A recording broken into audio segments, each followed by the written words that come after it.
guyyaarraa sa'aatii ammaa kaasee Kiristaan duukaa buutu Yesuus Kiristoos ta'eera. Yaa obboleessa koo abdii har'aa kaasee nagaa sii dhaameera. Nagaatti. Nagaa fi araarri Waaqayyoo Gooftaa keenya Yesuus Kiristoos isiniif haa ta'u. Islaamummaan naga'eera. Amma beekamu obboleessa kiyyaa Abdii Raggaasaa duukaa uummanni Islaamaa alaaf keessa jiru itti dadhabdanii gatii guddaa kanfaltanii hanga guyyaa irraatti aarsaa isinirraa barbaachisu kanfaltanii akka inni yaalamee lubbuudhaan jiraachuu danda'u carraa laattaniitu. Gamanumaan hawaasni Musliimaa bal'aan bakka jirtanitti galatoomaa jechuun barbaada. Egaa akkuma beekamu immoo duulaa obboleessa keenya Abdii Raggaasaa irratti geggeeffamaa jiru utuu inni madaasaa qullaasaa haadha isaatti argisiisuu kan hin dandeenye baasee uummata duratti kumaan kan lakkaaman duratti kunoona dhukkubaa jira jedhee utuu argisiisuu madaasaa dhukkubbiisaa miidhamasaa namni hubachuu fi dadhabuudhaan qooda madaa mucaa kanaa qooda saayikoo mucaa kanaa eeguu irratti duuluudhaan irra darbanii immoo nu fayyadamu jechuudhaan duulli godhamaa jiru waan qalbii nama cabsuuf nama qaaneffachiisudha. Gatiin Abdii Raggaasaa miliyoona 16 qofaadha. Akkaataa hojii isaatti miliyoona 16 miti biliyoonni 16 itti xiqqaata.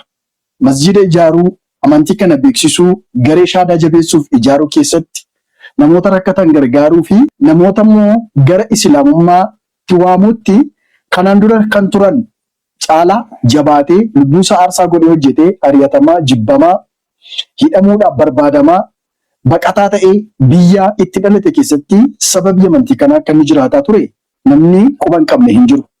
Haa ta'uyyuu malee yeroo ammaa kanatti garuu qoodi abdiif galatni abdii maal ta'ee jira? Duula irratti banuu ta'ee jira. Egaa anis gara obboleessa koo abdiitti dabalamee erga dhufee qoodi abdii irra ga'ee anallee qaqqabaa akka jiru namooti hedduun quba qabdu. Jaalalliif kabajni isin biraa qabnu kanaan ergi hin deebiti taate hanga guyyaa irraatti wanti nu wal biraa qabnu yoo jiraate obbolummaa Islaamummaati. Islaamummaa keessatti illee ergi wal irratti duuluun anarrattis obboleessa koo irratti duuluun hanga kana jabaatee itti fufa ta'e otoo gondaan hin dhufiin daaraa sararatu akkuma Oromoon jedhu otoo kan kana caaluu hin dhufiin malachuun immoo dirqama kooti. Kanaaf waa walitti qabnu immoo Islaamummaa, waa wal harkaa qabnus Islaamummaa.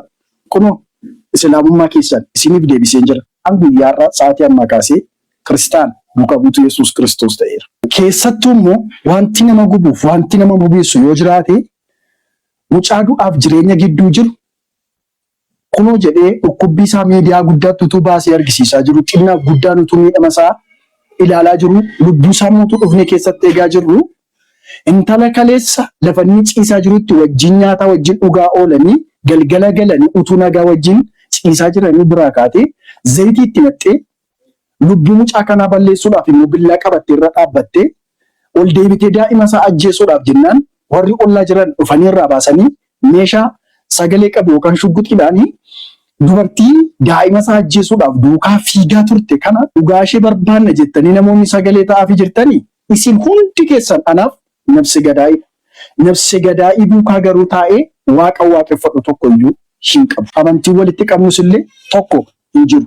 Sababiin isaa obboleessa keenya miidhame kana qooda wal'aannachuu ishee obboleessa keenya ajjeesuudhaaf turte yaalii ajjeessaa geggeessite habaatu jechuun qaaniif salphina guddaadha. Obboleessa koos immoo irra deebi'anii ajjeesuudha. Qoodi obboleessa kootti dhufe anaan immoo akkanatti deemaa jiru waan naa galeef otoo aduun hin dafee gaaddisan beekutti baqachuun dirqama kooti. Egaa kanaaf iyyuu lama taanee lubbuu keenya dhabuur mucaan abdiis immoo bakkeetti abbaa malee guddachuur maatiin keenyas immoo nu lamaan qaban dhabanii tokkitti lamaan keenya dhabuurra tokkoon keenya hafnee daa'ima abdiifis maatii keenyaafis jiraachuun dirqama ta'a. Inni yoo barbaade har'a sadu borii sadu sa'aatii barbaade yaadu. Ani garuu jiraachuun barbaada wanta ta'eef jireenya filadheera. Abdii Raggaasaatiif wanta naamu yoo jiraate yeroo barbaadde du'uun mirga keeti. Akka barbaaddeettis du'uun mirga keeti. Waa lama bichaan sii dhaamuu barbaada. Tokkoffaa wanti sirratti duulamaa jiru gandummaa akka inni ta'e bareechi beeki. Dirqama si birmachuudhaaf si dhaabbachuudhaaf Adaamaa ta'uun qabdu, Arsii ta'uun qabdu, Baalee ta'uun qabdu, bakka biraa ta'uun qabdu.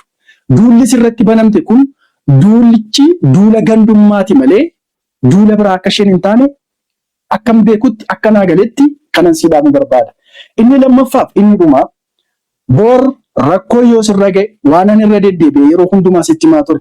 itti gaafatamaa wabii lubbuu keetiitii yeroo hundumaa namni si sodaatu boriilee lubbuu kee namni balleessu Haayider Abdii Bilisummaa fi maqaa garee shaadaatiin biyya keessa kan socho'aa jiran gaaddidduu garee shaadaa jala dhokatanii maqaa garee shaadaa jala dhokatanii namoonni socho'aa jiran siifis maatii keefis lubbuu keefis baay'ee namoota sodaachisoo akka isaan ta'anan bareechee sitti ni barbaada. Lafa deemtutti of eeggannoo jabeessi. Dhugaa jirtu miidiyaadhaaf ragaadhaan walitti deebina.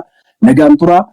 Nageenyi rabbi isinirraa jiraatu. Uummata koo uummata Islaamaa macha hundumaa hunda keessan jaalala guddaa kabaja guddaan isinii qabaa. Isiniin jaalladhaa. I love you. Kiristaanonni kan kaleessa wajjiniin Waaqayyo waaqeffataa turre wajjin tajaajilaa turre. Maxxansa garaagaraa maxxansuu viidiyoo garaagaraa waraabuun miira keessa galuudhaan wallaalummaa kiyyaan yookaan miira kiyyaan waan an balleesseef isin mufachiisu yoo jiraate bakka jirtanitti alaaf keessaa kiristaanonni hundumtuu dhiifama akkanaaf gootan maqaa Waaqayyoo isiniin kadhadha. Ciao.